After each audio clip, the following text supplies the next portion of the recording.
Bhanu, last time నీ పుట్టినరోజు నేను సర్ప్రైజ్గా ప్లాన్ చేశాను. ఆ రోజు నువ్వు ఎంతో హ్యాపీగా ఉన్నావు. అది ఇప్పటికీ నా కళ్ళకు కట్టినట్టే ఉంది. ఆ క్షణం నా కళ్ళ ముందు కదులుతూనే ఉంది.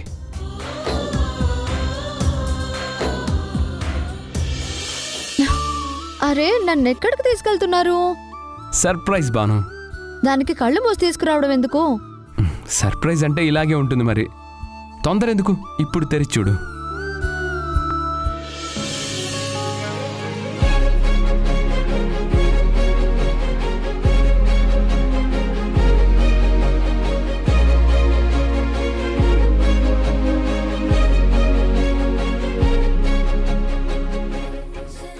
నా మనసుని గెలిచి నన్ను మనిషిగా మలిచి నీ ప్రేమతోనే నేను నిన్ను ప్రేమించేలా చేసుకొని నన్ను మార్చిన నా హృదయ దేవతకి పుట్టినరోజు శుభాకాంక్షలు.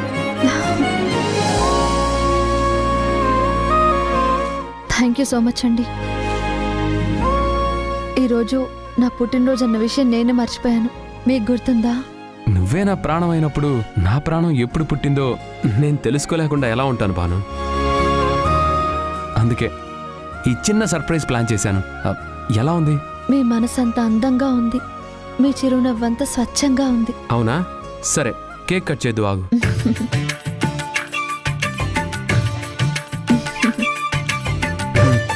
కట్ చే.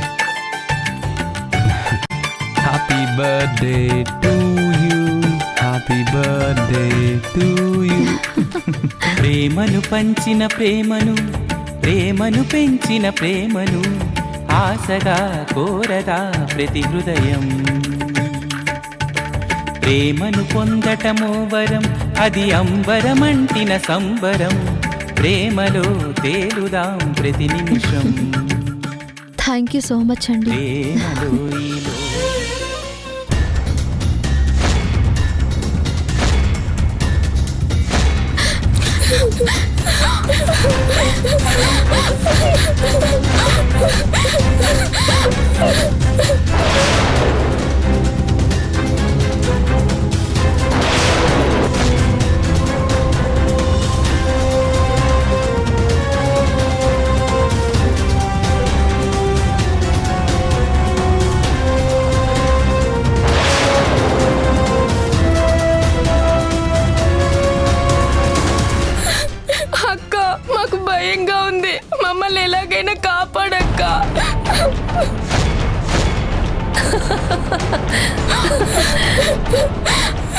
ఏంటే మీ పిచ్చితనం? ఇప్పుడు పిల్లలు ఎంత తెలివిగా ఉన్నారు. మీరు మాత్రం ఇంత మైకంగా ఉన్నారేంటే? మిమ్మల్ని కాపాడటానికి వచ్చిన మీ అక్కే దొరికిపోయింది. అలాంటి మీ అక్క కాపాడుతుందని మీరెలా అనుకుంటున్నారు? భయం ఉంటుంది కదా మేడం, అందుకే అలా బాధపడుతూ ఉంటారు. ఈ ఇంజెక్షన్ ఇస్తే మత్తులోకి జారుకుంటారు. మనం కలకత్తా తీసుకెళ్లే వరకు వీళ్ళకి స్పృహ రాదు. అంతవరకు ఈ గోల భరించడం చిరాగ్గా ఉంది. ముందు ఇంజెక్షన్స్ త్వరగా ఇచ్చేయండిరా. అసలు నువ్వు ఆడదానివేనా? నీకు మనసంటూ ఉందా? సాటి ఆడపిల్ల అన్న కనికరం కూడా లేదా? ఆడదానికి ఆడదే శత్రువు అన్నట్టుగా నువ్వు ఇలా ప్రవర్తించడం ఏమైనా పద్ధతిగా ఉందా? ఏంటి రాధా, నీతులు చెప్తున్నావా? నువ్వు చెప్పే నీతులు వినడానికి ఇక్కడ ఎవ్వరూ సిద్ధంగా లేరు. నేను ఆడదాన్నే, కాని బ్రతకాలి కదా. నేను అనుకున్నట్టు బ్రతకాలంటే నాకు డబ్బు కావాలి. అయినా నేనే హత్యలు మానభంగాలు చేయలేదే. భగవంతుడు మన ఒంట్లో విలువైన సంపదలుంచాడు. కిడ్నీలు, కళ్ళు, హార్టు, లివరు, వీటన్నిటికీ మార్కెట్లో చాలా రేటుంది. అందులోనూ ఇలాంటి చిన్న పిల్లలవి ఇంకా రేట్ ఎక్కువ పలుకుతాయి. అవి నేనమ్ముకుని బ్రతుకుతున్నాను. జస్ట్ ఇది చిన్న వ్యాపారం మాత్రమే. అది నీకెందుకు అర్థం కావడం లేదు? ప్రాణాలు తీసేదాన్ని వ్యాపారం అనరు, రాక్షసత్వం అంటారు. ఆడదంటే అమ్మతనానికి ప్రతిరూపం, మమకారానికి ప్రతిబింబం. అలాంటిది నీలో ఇలాంటి రాక్షస మనస్తత్వం ఉండడం నాకు చాలా ఆశ్చర్యంగా ఉంది. నువ్వు కూడా ఒక తల్లికి పుట్టిన మనిషివే కదా. నీ కడుపున కూడా పిల్లలు పుట్టే ఉంటారు కదా. తల్లి మమకారం ఎలా ఉంటుందో నీకు తెలీదా?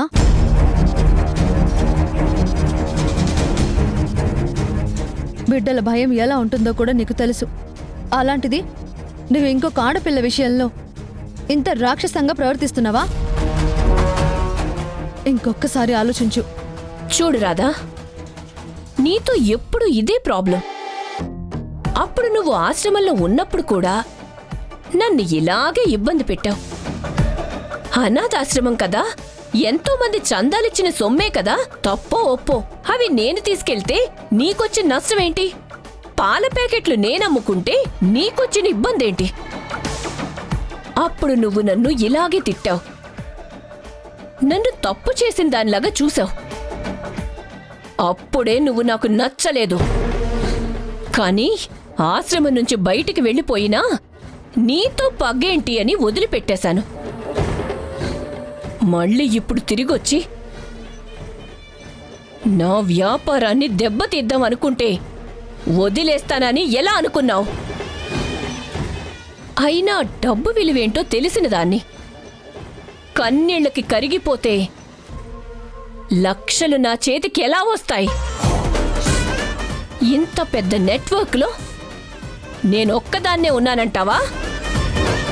నాకు తోడుగా ఇంకెంతమంది ఉంటుంటారు? కిడ్నాప్ చేయడం వాళ్ళకి ఎంత కష్టమైపోతుంది. అందుకే ఆ పని నేను చేస్తున్నాను. వీళ్ళని ఇక్కడి నుండి కలకత్తా పంపించాలంటే నాకెన్ని సమస్యలు వస్తాయి.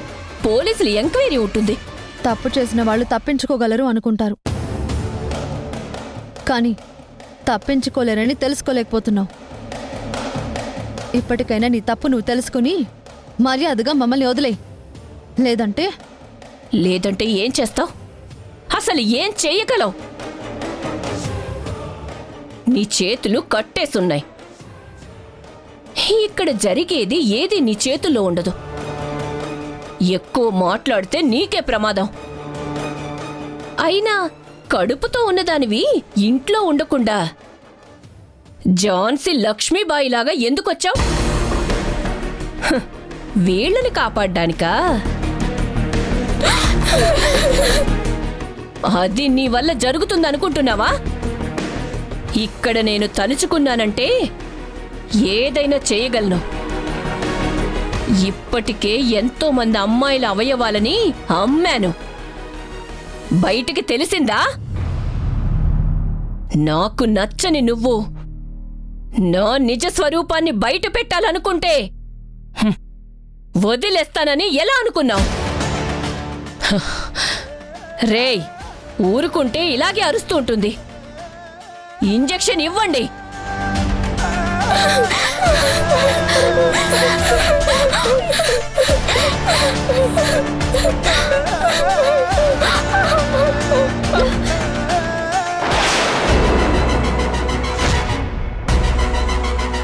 ఇవ్వండ్రా.